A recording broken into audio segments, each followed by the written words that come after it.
Hello' নমস্কাৰ বন্ধু বান্ধৱীসকল সকলোৱে অসম পুলিচৰ ৰিজাল্টৰ কাৰণে ৰৈ মানে মাথা পাগলা হৈ গ'ল এনেকৈ কৈ আছে যে ছাৰ মই এতিয়া আৰু ইমান দিন মই থাকিব নোৱাৰোঁ, ইমান দিন যদি ইমান বেছিকৈ লেট হয় মই মানে একদম মনটো অশান্তি লাগি আছে, কি কৰিম।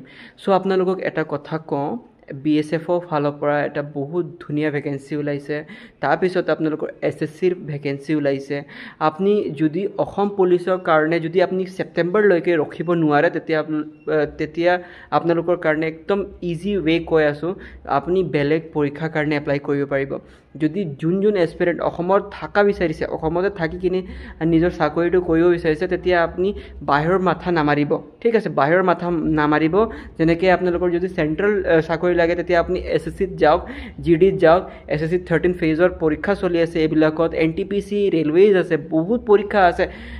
চ' আপোনালোকক মানে আনকাউণ্টেবল নহয়, কাউণ্ট কৰিব নোৱাৰে এনেকুৱা ভেকেঞ্চিজ আছে। চ' আপোনালোকে যদি এনেকুৱা আছে যে অসমৰ ভিতৰতে থাকি মই পৰীক্ষা দিম বা অসমত থাকি কিনি মই চাকৰি কৰিম, তেতিয়া Assam police is the best way, ঠিক আছে, to choose your own opinion, ঠিক আছে।